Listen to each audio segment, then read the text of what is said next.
तो गाइस आज मैं एक्सप्लेन करूंगा प्राउड शॉट्समैन एपिसोड 80 को।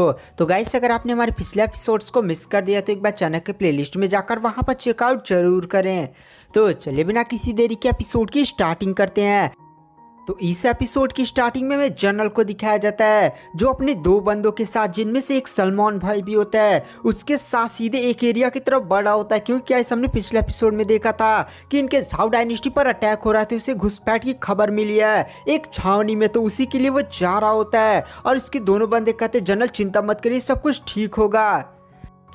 तभी वो लोग नोटिस करते हैं कि उनके सामने कोई बंदा बीच रास्ते में ही खड़ा है। तो वहाँ पर जनरल पूछता है कौन हो तुम और रास्ते के बीच में क्यों खड़े हो। तो वो बंदा पूछे मुड़ता और कहता है मुझे भूल गए क्या मेरी जान, तुम लोग अपनी उस छावनी की तरफ जाना चाहते हो क्या? बट अफसोस की बात है तुम लोग उस जगह पर कभी भी नहीं पहुंच पाओगे। और गाइस मैंने पिछले एपिसोड में कहा था कि मैं आपको यांगलिंग के बारे में बताऊंगा। तो गाइस यांगलिंग एक अकेडमी है, आप सीधे इसे एक सेट समझ सकते हैं जो झाऊ डायनेस्टी पर अटैक कर रही है। और ये जो सामने बंदा है जिसका नाम है चमनलाल, वो भी उसी सेट का बंदा है। वहां पर जनरल का एक सोल्जर बोलता है जनरल आप आगे बढ़िए, मैं तब तक इसे रोकता हूं। लेकिन जनरल उसे रोकता है क्योंकि जो सामने बंदा खड़ा है वो एक पावरफुल कल्टिवेटर है। लेकिन ये जो सोल्जर होता है सीधे चमनलाल पर अटैक कर देता है। तो वहाँ पर जो सल्लू भाई होता है वह कहता है जनरल हमें जल्द से जल्द आगे बढ़ना होगा, आप उसकी चिंता मत करिए। लेकिन गाइस जो चमनलाल होता है वो अपनी एक ही मुक्के के साथ है उस सोल्जर को ढेर कर देता है, यानी गाइस उसे खत्म कर देता है जान से ही। यह देखकर जनरल को काफ़ी ज़्यादा दुख होता है। गाइस आप लोग इस सल्लू या सलमान भाई के बारे में सोच रहे होंगे कि भाई ये तो जेल में था ना, मतलब पिछले एपिसोड में इसको जेल में डाल दिया गया था तो बाहर कैसे आ गया। तो जनरल ने इससे मदद मांगी है, तो ये इनकी मदद करने के लिए इसके साथ आया था। वहाँ पर सल्लू भाई समझाता है जनरल शांत हो जाए, जो सामने बंदा खड़ा है वो एक लेवल 4 का कल्टिवेटर है और हम उसे नहीं संभाल सकते और हो सकता है उसके साथ ही वो, इसलिए हमें यहाँ से जल्द भागना होगा। वहाँ पर जनरल तो दुख में होता है। तभी वहाँ पर एक बंदे की हंसने की आवाज़ आती है और वो बंदा हंसते हुए सामने आता और कहता है कहाँ आज यहाँ पर कोई भी जिंदा बचकर वापस नहीं जाएगा। और गाइस इस बंदे की बात सुनकर जो सलमान भाई होते हैं उन्हें काफ़ी ज़्यादा गुस्सा आ जाता है और सीधे अपनी तलवार के साथ वो अपने सामने वाले बंदे पर अटैक कर देते हैं। और गाइस सामने जो बंदा खड़ा है उसका नाम झाऊ टोंग है। तो झाऊ टोंग अपने एक ही शॉट के स्लैश के साथ जो सलमान भाई होते हैं उन्हें उड़ाकर फेंक देता है। और यहाँ पर जो सलमान भाई होते हैं वो बहुत ही ज़्यादा घायल हो जाते हैं, साथ ही साथ वो बेहोश भी हो जाते हैं। यह देखकर अब जनरल को काफ़ी ज़्यादा गुस्सा आ जाता है क्योंकि उसका एक साथी मर चुका है और एक साथी बहुत ही ज़्यादा घायल हो चुका है। इसलिए जो वहाँ पर जो जनरल होता है वह सीधे ही झाऊ टोंग पर अटैक करता है। लेकिन झाऊ टोंग उसके अटैक को काफ़ी ज़्यादा ईजिली रोक लेता है और झाऊ टोंग अपनी शॉट का प्रेशर सीधे जनरल पर डालता है। और हमें पता चलता है जो झाऊ टोंग है वो लेवल 5 का कल्टीवेटर है। यह देखकर वहां पर जनरल भी काफी ज्यादा शॉक हो जाता है। जनरल अपनी पूरी ताकत लगाता है लेकिन वह झाऊ टोंग के अटैक को नहीं रोक पाता। झाऊ टोंग उस पर एक काफी ज्यादा पावरफुल अटैक करके सीधे जनरल को घायल कर देता है और जनरल भी अब उठने के हालत में नहीं होता है। तभी वहां पर जो झाऊ टोंग होता है वो हंसते हुए कहता है चलो तुम जैसे चींटियों को तड़पा तड़पा कर मारने में जो मजा है ना वो और किसी को मैं ये मजा नहीं लूटने दे सकता। तभी वहां पर जो चमनलाल होता है वो सीधे झाऊ टोंग के पास आता और कहता है झाऊ टोंग हमें इस बंदे को जिंदा पकड़ना होगा, इसलिए तुम इसे मारना मत है, तुम्हें इसके साथ जितना भी टॉर्चर करना है तुम कर सकते हो।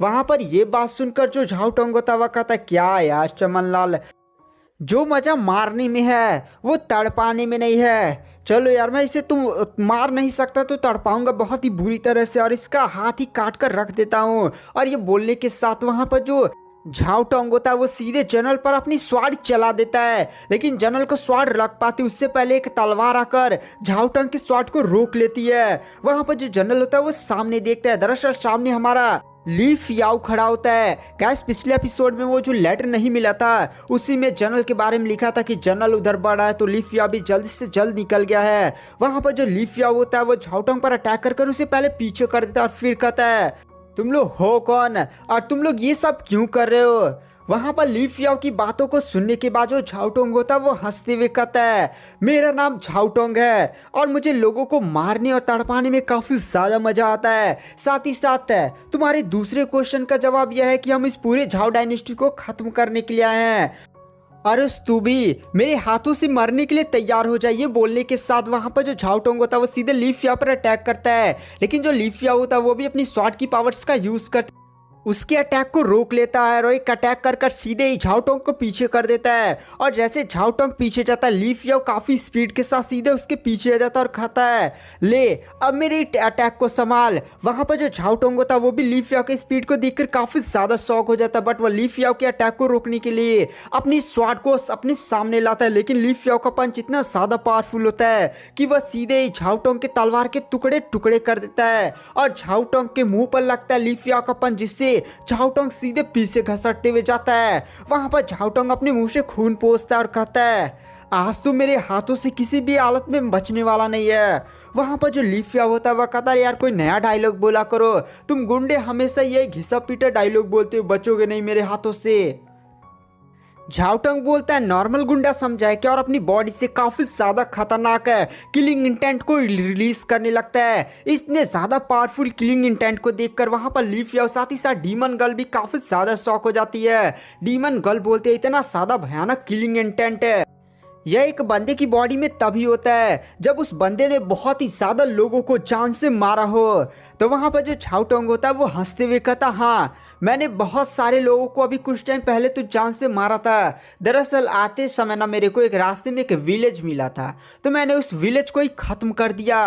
यह बात सुनने के बाद ली फियाओ को काफ़ी ज़्यादा गुस्सा आ जाता है और कहता है, तू एक इंसान नहीं, तू एक हैवान है और आज तू मेरे हाथों से खत्म होगा। झाओटोंग अपनी बॉडी से काफी ज्यादा पावरफुल एनर्जी को रिलीज करते हुए कहता है, चलो देखते हैं कि कौन किसके हाथों से मरता है। झाओटोंग की बॉडी से काफी ज्यादा खतरनाक है किलिंग इंटेंट निकलता है और वह किसी डेविल की तरह दिखाई देता है और कहता है, ली फियाओ आज तू मेरे हाथों से मरने के लिए तैयार हो जा। और सीधे ही वो ली फियाओ पर अटैक करता है। लेकिन जो ली फियाओ होता है वो भी अपनी पावर्स के साथ सीधे ही उस बंदे के साथ फाइट करने लगता है। ली फियाओ वहाँ पर स्वॉर्ड टेक्निक का यूज करता है। जो ली फियाओ होता है वो फाइनली एक बहुत ही ज़्यादा पावरफुल स्वॉर्ड स्ट्राइक लगाता है, जिसकी वजह से वो फिर से उस झाओटोंग को पीछे कर देता है।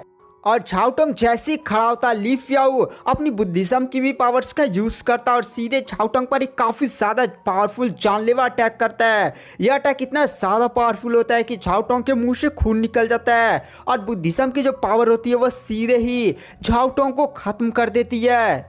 और जो झाओटोंग होता है वो कुछ ही दूर जाकर एकदम खत्म हो जाता है। वहाँ पर जैसे झाओटोंग को मरता हुआ उसका साथी चमन लाल देखता है, वो काफ़ी ज़्यादा शॉक हो जाता है और कहता है, ये कैसे हो सकता है। जो झाओटोंग था वो लेवल 5 का कल्टिवेटर था, जो ली फियाओ है वह स्वॉर्ड टेक्निक में लेवल 3 पर है। आखिर ये बंदा इतना ज़्यादा पावरफुल कैसे हो सकता है, मुझे यहाँ से जल्द से जल्द भागना होगा क्योंकि भाई मैं तो लेवल 4 का हूँ। ये बोलने के साथ वहाँ पर जो चमन लाल होता है वहाँ से भागने लगता है, लेकिन ली फियाओ उसे देख लेता और कहता कहाँ पर। और ली फियाओ काफी ज्यादा भयानक गति से सीधे चमन लाल के सामने आ जाता है। चमन लाल जैसे ली फियाओ को अपने सामने देता, अपने पास से कुछ चाकू निकालता और सीधे ली फियाओ पर अटैक करता है। लेकिन ली फियाओ सीधे अपनी वज्रासील टेक्निक का यूज करते हुए उन सभी चाकुओं से बच जाता है। वहां पर इस नजारे को देखकर चमन लाल काफी ज्यादा शौक हो जाता है और कहता है, बे तू स्वॉर्ड टेक्निक के साथ साथ बुद्धा वाली टेक्निक की भी प्रैक्टिस करता है, भाई तू पागल होगल तो नहीं है और अभी तक तू मारा क्यों नहीं, तेरी बॉडी ब्लास्ट क्यों नहीं हुई। तो गाइस जैसे जैसे ली फियाओ स्वॉर्ड टेक्निक को सीखता जा रहा ना, उसकी जो बुद्धिज्म वाली कल्टिवेशन टेक्निक है वो अब धीरे धीरे स्टेबल होती जा रही है। जब तक ली फियाओ काफी ज्यादा भयानक मात्रा में तीनों कल्टिवेशन पाथ की एनर्जी को यूज ना करे ना, उसकी बॉडी ब्लास्ट नहीं होगी। तो गाइस वहाँ पर जो ली फियाओ होता है वह कहता है, तूने जो काम किया है ना चमन लाल, उसके लिए तुझे बहुत ही ज़्यादा भयानक सज़ा मिलेगी। ये बोलने के बाद ली फियाओ उस पर काफ़ी ज़्यादा पावरफुल अटैक करता है और यह अटैक इतना ज़्यादा पावरफुल होता है कि वह सीधे ही चमन लाल की मेरिडियंस को डिस्ट्रॉय कर देता है। वहाँ पर जो ली फियाओ होता है वो चमन लाल को बोलता है, जा जिसको बुलाना है बुला लो, जिसको भी यांगलिंग एकेडमी के एल्डर पावरफुल जितने लोग को बुलाना है बुला लो, मैं सबके साथ फाइट करने के लिए तैयार हूँ और मैं तुझे जिंदा छोड़ आऊँ। तूने जो किया है उसके लिए तुझे मौत की सज़ा मिलनी चाहिए, बट मैं तुझे छोड़ आऊँ।